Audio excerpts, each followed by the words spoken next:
message to OMG's AD carry. They're already targeting to shut him down. He's got like a 19.2 KDA right now in the group stage. It's just through the roof because of him getting so many kills. That would mean they have to ban Nautilus. I'd love to see how close that is actually between him and Peke right now, because Peke's definitely put his stats right up there. It is actually Corky, so Sack. Not really sure what they're aiming for with that one. You just had to go for it. I had to go for it. That's what they were spelling Sacrilege. out. Of course. That is exactly what they were aiming at, Jan. Thank you very much for that one. Oriana is going to be the first pick for Gaming Gear EU. And that's actually fairly standard for Mazarin. It's pretty much his main champion. That and Gragas have been the two things he's had the most success on. Gaming Gear as a team generally tries to play a conservative laning phase with a Lunar, trying to make as many plays as possible and then transition into a stronger teamfight phase. That doesn't work for them when they're overmatched in a lot of these games at the World Championships. I'd love to hear from Monty exactly how much we've seen the Korean teams playing Aatrox lately, because in Europe, it's definitely been one of their main champions. Not much. In fact, really, it's one of those champions actually I would think almost deserves a ban against the likes of Fnatic and Gambit, because Cyanide, Darien, Diamond, they're all going to be going for that champion. We do see Renekton getting locked in as well for Impact in that top lane, and it's actually fairly standard stuff so far. Zyra and Jarvan coming out from Gaming Gear. Yeah, and actually to kind of touch on the Aatrox a little bit more, because I think it's an interesting storyline. The champions that Europe kind of used in isolation from the rest of the world, they played more Kassadin than everyone else. They were the first adopters of Fizz. Obviously Aatrox jungle, and I almost want to say they were playing Ahri a little bit before everyone else as well. And especially with the success of Gambit and Fnatic over in Group B, so many of those champions are kind of just bleeding into the rest of the world's champion pool. Now you can see SKT as they move through this tournament kind of picking up a little bit more Aatrox. And I expect it more of it, because even at the Korean regionals, they were already playing a lot of Fizz matchups, and all of that is just really impacting the rest of the world. Well, speaking of impact, looks like it may well be Gragas for Faker in this mid lane. We saw how he did previously up against OMG. No! Leona coming out for the support. I want to go back to your point for Kassadin, of course, for the European teams. Yeah. It amazed me that actually it was allowed through, because that is pretty much one of the first bans in Europe right now. It was throughout the summer, because it got so strong, because the likes of Peke and Alex Each had got so strong on that champion. It surprised me that nobody really researched it enough to say, just let it through. Maybe that was why. It was like, oh, he's not playing that. Yeah, and Krepo experienced it more than anyone else. I know that in North America, one of the big reasons Kassadin gets left through is there's not many Kassadin players. He's a champion who surprisingly requires an incredible amount of patience to play. And you'd also think, like, how hard the Kassadin pick is to pull off and how almost counterintuitive it is to the styles we're seeing, with everyone trying to put so much early pressure on mid lane with lane swaps and the like. To be able to withstand that with Kassadin just doesn't seem like it would work.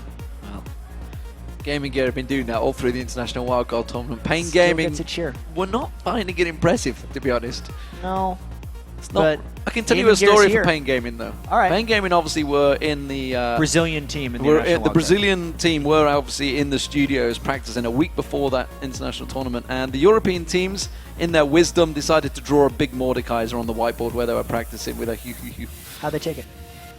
They took it in the spirit that it was meant. Of course, they enjoyed it. Who doesn't like Mordekaiser? I love Mordekaiser. Well, they never play it. That's the thing. Yeah.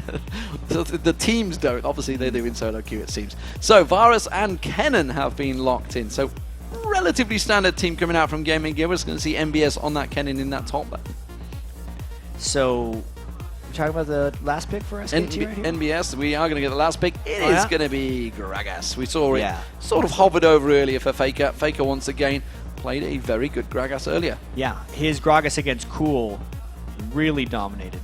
We've seen up and down Gragas play from many different people. His record so far here at the World Championships is actually not that impressive. Gragas has lost much more than he's won. But this is SKT we're talking about here. They have an extremely strong pile-on composition right now. It's a little bit of, you'd think, anti-synergy with Gragas and Leona trying to get the lockdown and disperse as well as Aatrox going in. But I feel like SKT is the type of team that could pull this off. And the problem with Gragas is, you think back to the Season 2 World Championships with Alex Ich playing Gragas, actually. It's one of those champions that can have a highlight reel or a disaster reel. Yeah. You know, when those ultis miss, they miss Beta badly. There's a little bit of variance with him. We saw Peke dodging a lot of Gragas ultimates when Dade tried to play him earlier. And hey, like, even though we see very conventional teams coming out overall, at least we get to see Faker try to make some plays on Gragas. Okay, so as the game loads up, let's have a look at what you guys, the viewers, have voted on this match. You lost the last one. You're going to make sure you get a one in here. Well, no surprise. You've all gone with what the analysis guys think. 93% of you give it to SK Telecom T1. Not a huge surprise, knowing that GamingGear is yet to pick up a win. But we're going to see them try, right? Like, GamingGear has definitely been going for it in every single one of these games. They've had a couple close early games to end. Then it's really the mid game that really seems to be the disaster moment for them, where the team style and the playmaking really comes into account. And the big problem there is that's where SK Telecom T1 come into their own. Is the best. That is where they really dominate. So we're going to load into the game, ladies and gentlemen. You can see the beautiful arena set up here in Los Angeles. This is the final day of groups. We will be having the quarterfinals here as well. They'll be coming up on Monday and Tuesday, but right now it is all about Group A, and it's GamingGear as the blue team on your screen up against SK Telecom T1 as the red team. What are we thinking from this one, Jat? Obviously, SK Telecom, big, clear favorites. Probably not going to see any level 1 craziness. If we see level 1 craziness, I'd expect it to come from GamingGear, because they're the ones who need to make the ridiculous plays early on to try and get a monstrous early game edge over SK Telecom. But at the same time, they just have Inspiro's grasping roots if they want to try to make a play. And GamingGear is actually setting up a relatively defensive line of scrimmage right here, and it's SKT who is grouped as 5. So if any type of counterattack happens, it will be late for GamingGear. Safe check, GamingGear using that Demacia standard to keep them at bay. Alanir not falling for that one, keeping vision of SKT. And while this is all happening, we do see GamingGear, of course, going around and placing those wards. So standard, ward, invade, placing the wards. MBS, though, sticking around on top of one. Yeah, SKT as well isn't going to want to give away anything of any type of crazy or creative level 1 strategy they have, because this is all planned. This is a very standard level 1 opening, and this is a danger ping right now. Look out, MBS. He's looking out. He's looking out. He's already backed off. So MBS does step away from any danger, and we will see standard stuff. So SK Telecom, they're not really giving anything away for future quarterfinals or other matchups. Looking towards this one, GamingGear, they're playing for pride, playing for that place, they're playing for the win right now, frankly. And what better win than take the scalp of one of the teams that have qualified for the quarterfinals? That's a powerful win. They're able to take the scalp off them right there. But anyway, SK Telecom would be quite a trophy. You're absolutely right. They were so hyped coming into this. They're still hyped moving through this, because just because they've lost to OMG doesn't mean they're out of this. We know that SK Telecom has the ability to adapt.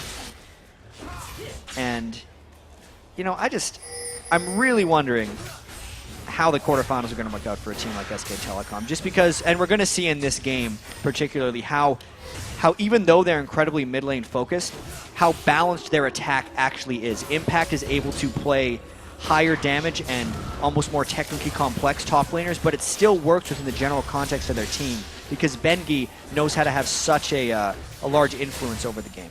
Well, we do see the 2 lanes have managed to switch up. They're going towards his top lane. Spyro was locked up briefly there by Mandu, but Spyro does react. He's going to get locked in. This is going to surely be First Blood. Exhaust was used. He's trying to give it to Piglet. He will give it to Piglet. First Blood SK Telecom. Leona early on aggression right there. Zyra incredibly squishy at level 1. Needs to keep her distance. As soon as that Zenith Blade landed, it was trouble. And now, if they could have gotten the stun, that would have been a kill. Oh, it doesn't manage to land the stun or the slow. And MBS burning that flash early on there. Mazarine in this mid lane. He's trying to keep Faker at bay. It's the only lane that is shoving in deep, and he's going to be careful. Bottom lane, we do see Bengi. He's coming around for round 2. Yeah, and that lightning rush for Kennen is back up. It's all about whether or not you can slice and dice in range or get the knock-up from that Aatrox Q. Can he get the Dark Flight coming in? There's also a counter gank coming from Luna. The stun doesn't land again. MBS. Oh, they flash. Oh, they flash for the stun. They get the knock-up. They're going deep on the turret. Remember, he does have a passive, but Bengi, he is going to get that passive popped, and MBS escaped. Yeah, he's a sneaky Kennen right there. He forced the flash out of both, or just Impact, but as well as the Ignite, and then they got the passive out of Bengi, thanks to Luna's Dragon Strike right at the end on Jarvan. I gotta say, it's a decent fight from MBS in that lane against Impact, having to be the recipient of back-to-back ganks. Yordle ninjas, the best ninjas it seems in this case. Well, the other ones GamingGear. got banned. The others did get banned out, so he's representing right now. Alanir will be taking the lane tax, is the phrase for what he's doing right there. Although, when MBS isn't there, it's not really a tax, it's just cleaning up free farm. Deadly Brother trying to land that piercing arrow on Piglet, just sidesteps it quite easily. Actually equal in farm between these two, but of course don't forget Piglet did get that first blood, that extra gold, beneficial to SK Telecom. And the first blood hasn't really held its influence over the lane quite yet because Piglet is waiting to go and buy items. I'd imagine Piglet's going to be doing the Trinity Force Rush on Ezreal that we've seen pretty much everybody doing. The added move speed it gives is just too much for these guys to pass up nowadays that the Trinity Force has been added, as well as just the 200% damage on hit proc that Trinity Force provides compared to just the 150% before the Trinity Force buffs. Spyro going out, warding out that tri-bush, making sure that Bengi doesn't sneak up on them this time around. They have a ward in the bottom lane as well. And Spyro looking to do something here, but Faker just stepping off, taking away that vision and backing off. Piglet taking the piercing arrow. Deadly Brother keeping pressure down. The bottom lane, we see MBS coming in back on towards Impact. We just saw in the video how much of a Impact makes one as it mistake. work. Make one mistake, you're in all sorts of trouble. MBS so far has burned that flash, had the lightning surge away. He's had 2 lives used already, potentially could be a third one. Impact goes in, goes aggressive and comes out very strongly against MBS there. I can't really say MBS has made that many mistakes early on against Impact, but at the same time, SKT hasn't been a team that shines brightly in the early game. They generally have done poorly to average in their early games, I'd have to say. They've played the early game 3v1 dives substandard as far as the rest of the world goes, but then once they get into the mid game, especially if they're entering it with a laning advantage that they are slowly building over GamingGear, it's going to be pretty painful. That's quite a few question marks. They're worried, and they rightly should be. Where are they going? Alanir's down here, and that's actually baiting them into it because Faker's coming down, Bengi's coming down, MBS is going to lightning surge away. Alanir is going to slide in there. They're going to dive on. They catch both of them, bounce them in the air. Faker now is going to join the party. He's just hiding off in the tri-bush. Yeah, Faker's thinking better of that one because Bengi and Impact weren't able to get enough damage done onto NBS and a Lunar. It means Faker's roam is just a bit of time wasted, and he's got to run back to that mid lane where Mazarin is holding his own. And this top lane is actually pushing quite well from GamingGear so far. Deadly Brother and Inspiro criticized as one of the weaker lanes of GamingGear, but up against Piglet and Mandu, they're doing their thing so far. Piglet and Mandu, despite the early kill, have not really been able to put a snowball on that lane. I have to really give credit. One of the big things, though, is Bengi and Pumandu have not shopped. I feel they should shop, and then they might be able to make more of an impact. Big chunk of damage coming out from Bengi here. Alanir, that Deadly Brother having to use that barrier. That will be a kill. Piglet's the one that picks that up. Mazarin, meanwhile, getting aggressed on, but you see Faker running all across the map. We do see Alanir going away just about with low health. Faker's ulti was used on Mazarin, as well as Mazarin's shockwave. A lot of aggression all across the map in every lane. Yeah, even without shopping, Piglet and Mandu just got another kill. So even though it seemed Spyro were holding their own in that lane, that was not the case. Both those kills actually happened before Pumandu hit level 6 on Leona. Bengi does have his passive up if he needs a little help, and MBS, he doesn't need it. He's going to go aggressive on MBS. Lightning Surge will come out. That's going to put a lot of damage down on Bengi. Like you mentioned, he has got it, but Blood Price is on. Barrow comes in. Faker picks up a kill. Stylish right there by Faker. He did not even have his explosive cask, but he gets him with the barrel roll. That's the type of kill that you don't want to give Faker because Faker didn't even have to work for that one. And now Mazarin has to deal with that extra gold that Faker's picked up. True Shot Barrage rattling past. Mazarin will pick up that blue buff though, but Bengi takes away that red. Pretty much making GamingGear's jungle his own so far in that bottom area of the map. And you can see now Impact simply farming up between the lanes, making sure he makes every little bit of use of the advantage he's now gained over MBS.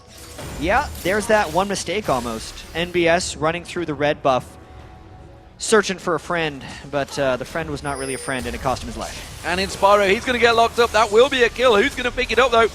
Or is it? May turn this one around. Deadly Brother wants to get himself a kill, and he will. Deadly Brother gets that one. MBS flashes away. Bengi gives chase. Red buff is on him. He should be able to dive and catch on towards MBS. Meanwhile, he's running into Faker. 3-man close on towards him here. Will he escape? Oh, not quite caught by that slow. He may have escaped here, you know. I think he snuck around, ran the full circle around the SKT players, and it almost seemed like everyone on SKT thought someone else was going to finish off the kill. They didn't get the turret or the cannon.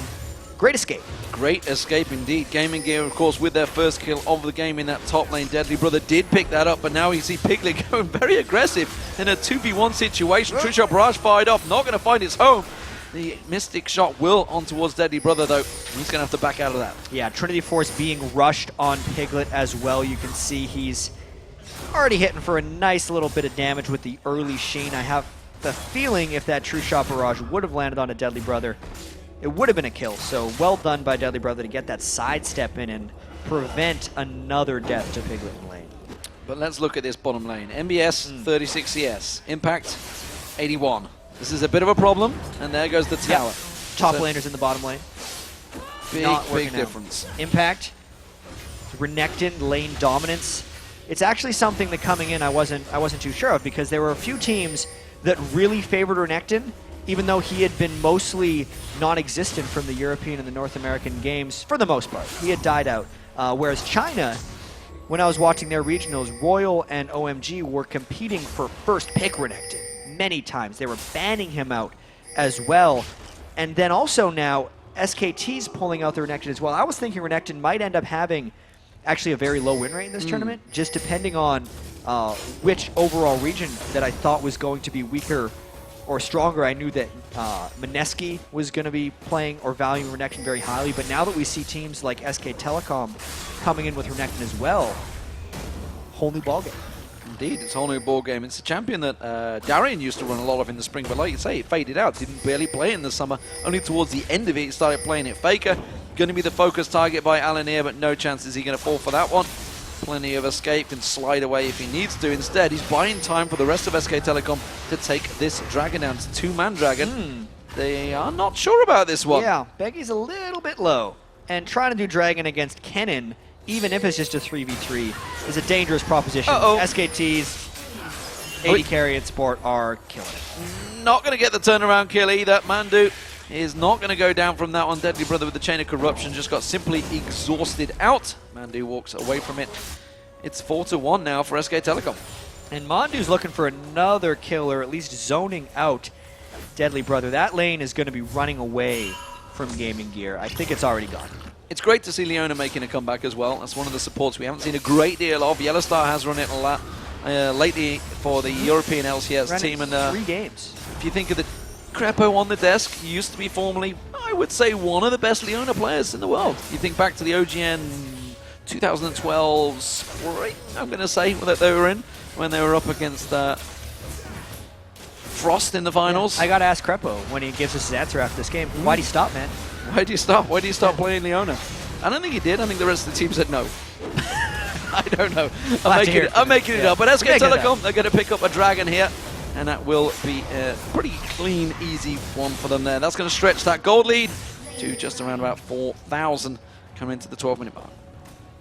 Yeah, this is looking like an SKT team in control. And now it's actually just a matter of SKT kind of getting their footing in this group. They know they're already qualified for the quarterfinals. They do not know who they're going to be playing against, because we're going to have our draw at the conclusion of today's games. And really what they're doing now is practicing their mid-game and making sure that they can execute properly and close out games, because a team of SK Telecom skill level right now, 4,500 gold up, only 13 minutes in, should be able to close as long as they are executing precisely. Deadly Brother just getting locked up. Didn't get taken out in the end, though. Piglet trying to put some damage down. We do see Cataclysm going. Good piercing arrow onto Piglet. Has to be flashing away from that one. Lanier wants to finish him off. Has he got the damage? Oh, the Grasping Roots doesn't land. It will be Inspiro getting the kill, but now he's in all sorts of trouble. Bengi comes in. Mandu will pick himself up. A double kill.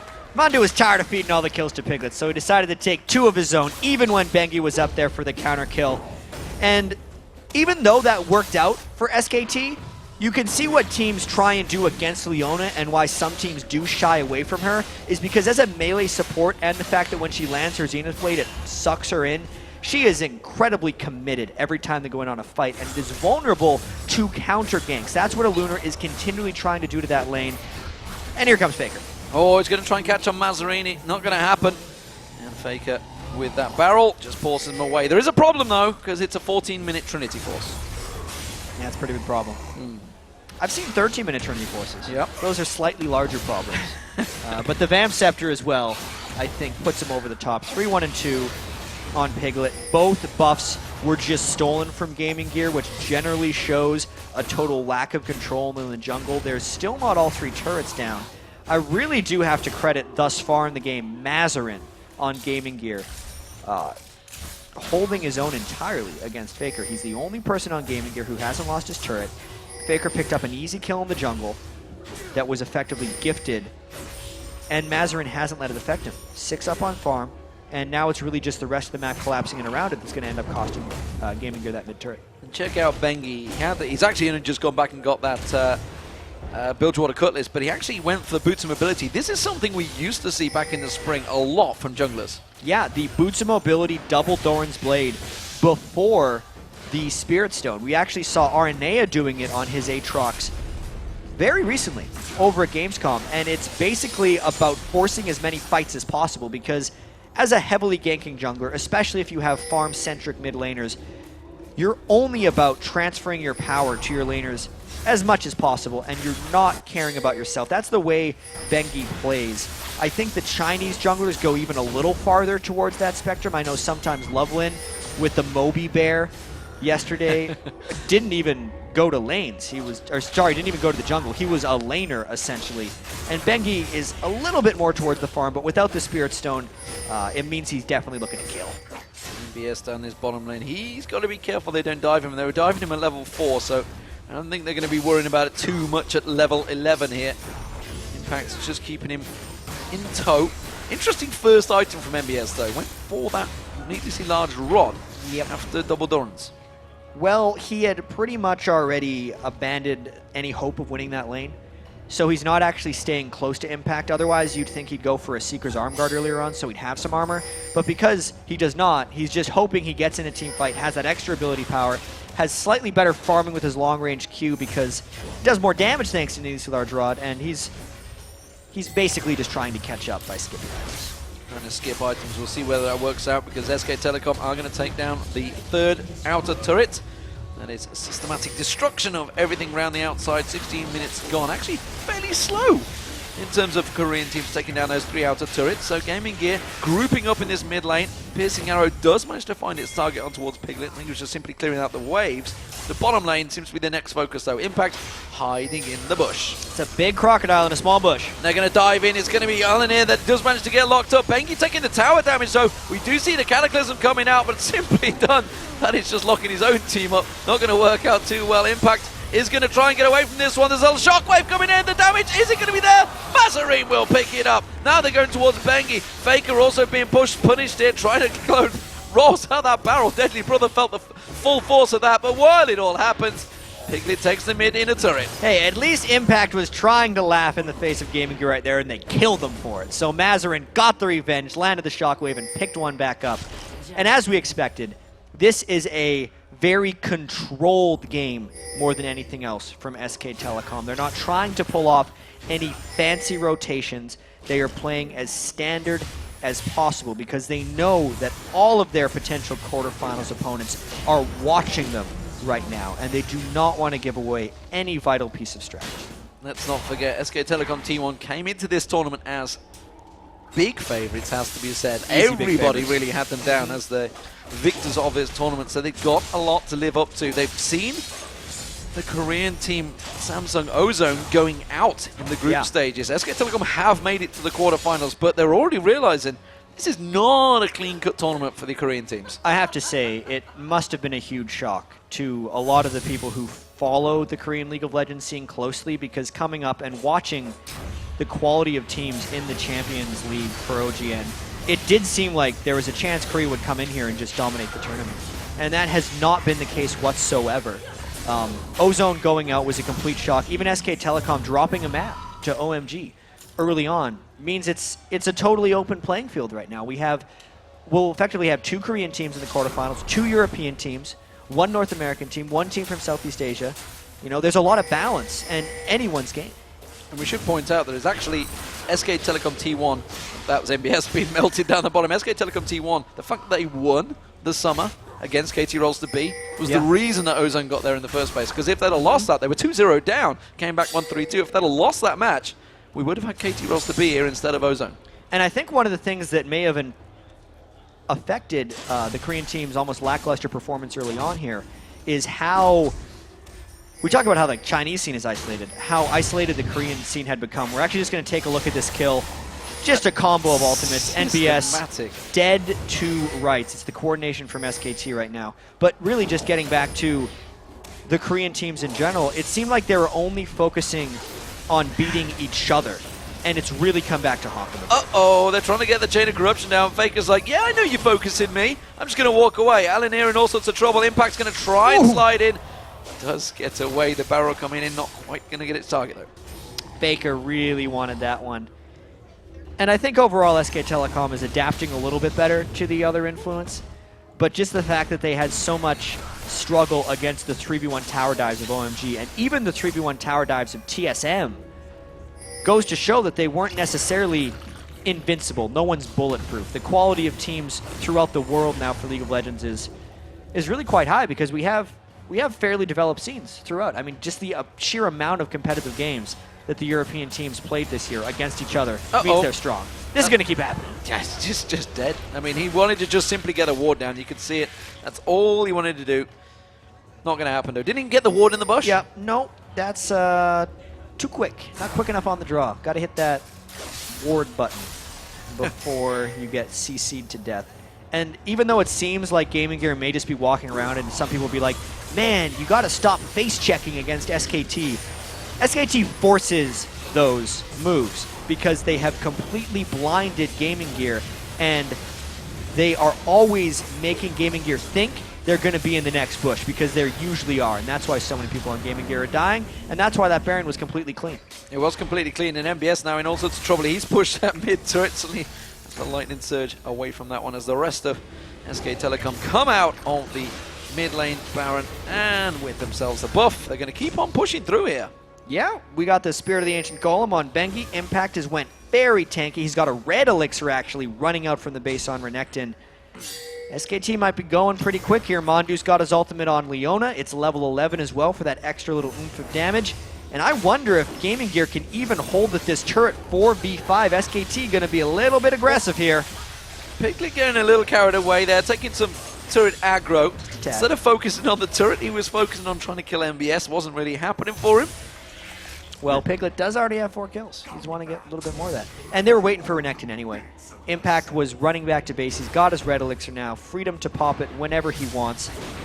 Taking a couple shots so SKT can get a little bit more turret damage. And I would not be surprised if we saw Leona ultimate comboed in with a bunch of other SKT pain right Deadly here. Brother almost certainly going to be the focus of target. That turret down to half hit points already. Faker desperately trying to set up. Chain of Corruption comes out. Shockwave goes with it. Piglet did manage to avoid the damage though. Got out of there. There's Faker with his ultimate. That blows them all backwards. Deadly Brother's going to run back to the fountain. There goes the inhibitor turret. SK Telecom continuing to push on through. Impact using that taunt to try and draw GamingGear into a fight, but instead it's not going to happen. Going to be a clean exit for SK Telecom. Methodical play there by SKT, even though Mazarin tried to repel them with the shockwave. And SKT didn't actually land any clean engages. The fact that the Varus ultimate was on all of SKT as they were thinking about a dive actually stopped them from all-in committing, but it did not stop them from putting damage down on the turret. And because there is still 2 minutes left on this Baron buff, the health regen that Baron buff adds is healing them up to full and allowing them to make yet another push. SK Telecom seemingly with places to go and people to meet because they are not done here. They're pushing straight through, taking inhibitor turret down. They're going to see Impact going in. Inspiro's going to get locked up. They're going to see Slicing Maelstrom come and go very quickly from MBS there. Of course, I mentioned he hadn't really got a great deal of armor on him, only got that Seeker's Arm Guards. That's going to be another inhibitor going down for SK Telecom. And that goes to show the Impact shutdown that happened to NBS with all the ganks that Bengi helped him with. Having no Zanya's Hourglass on Kennen at 23 minutes means you do not have an influence over the game. You come and go with that Slicing Maelstrom. He couldn't even get a stun out because he died so quickly. And SKT is hanging around. They want to finish this game off. You can see the Nexus turrets are the target. Super minions coming up that mid lane. They're already here. We do see Alinir going in. He's trying to slop in. That's going to be the Sunlight Fire knock-up. They're going to lock in there. Alinir is going to be the focus. Cataclysm comes out. Shockwave tries to land. Does get Bengi's passive, but that's all they're going to get. No! MBS does finally get the kill on him, but that's one Nexus turret down. SK Telecom, they're backing out. SK Telecom still gets what they want, but I feel like GamingGear getting the kill on Bengi's got to feel pretty good too as well. There's only one person left on SKT that hasn't died. I feel like that is the next person in the crosshairs of GamingGear's assassination squad right now. You know they want to get that kill on Faker. You have to kill Faker. I think everybody on the North American solo queue has been trying to get the barcode killer. Everyone wants to kill the barcode killer right now. Faker, of course, on his North America practice account, was just wrecking some top-tier Diamond 1 and Challenger players. He played 23 Riven games. He actually lost 2 of them. So, a couple people... Somebody got him. Yeah. Somebody somewhere has got screenshots. Barcode killer, That's killer, for AMA. sure. Absolutely. Having a bit of fun here. It is SK Telecom in absolute domination mode. 15,000 gold ahead, 9-0 in turrets. GamingGear trying to shove those lanes out to protect their base, but with 2 inhibitors already down and a Nexus turret, it is unlikely that they're going to come back in towards this one. SK Telecom not being flashy, honestly. No. Nothing crazy coming out from them, just systematic destruction, clear, clean play. I was expecting a little bit of styling from SK Telecom, but I think they've kind of messed around enough for their coach's liking. I'm sure Koma, their coach, was not pleased whatsoever the fact that they lost so handily to OMG, and also some of their other victories haven't been very clean, and it's all business for SK Telecom because they're here for one reason, it's to win, and they're just trying to ramp up for that. Chain of Corruption thrown out, only lands on Faker. That's the final inhibitor turret going down. The inhibitor will tumble afterwards. That's going to be double super minions spawning out from SK Telecom's base right now. But they don't care about that because this Nexus turret is their final target. They slam on in there. Alinir locked up. Shockwave pulls in 3 members. We're going to see the Stranglethorns bouncing through them up. But look at that. Faker goes in. MBS gets wrecked straight down by Piglet. That's going to be the Nexus turret going down. The Nexus will follow. SK Telecom will be taking victory here in Game 8 of the day up against GamingGear. 26-minute victory there for Faker and crew. Only 203 on Gragas, so a very controlled game there by SKT. They're definitely trying to lay low a little bit as they move into the quarterfinals. We know the eventual goal of them was not just moving out of the group stage, which they are guaranteed to do so. It was to win the Season 3 World Championship, and this is just another step on their road there. They seem to be getting a little bit more comfortable here at the world stage. You know, for some of them it was their first time out of the country. They definitely had a slow start to the group, and they are wrapping up a bit. Absolutely. Business as usual, it seems, for SK Telecom, so they do pick up another win. Remember, they've only got 1 loss so far. That's to OMG, who they will be playing as the final game of the day. It's going to be a tasty one, that's for sure. I'm really curious what happens in that game, because both those teams have already clinched their spots, and they know there's a chance that they could be playing each other later because they really respect their skills. We'll see what happens. We'll see.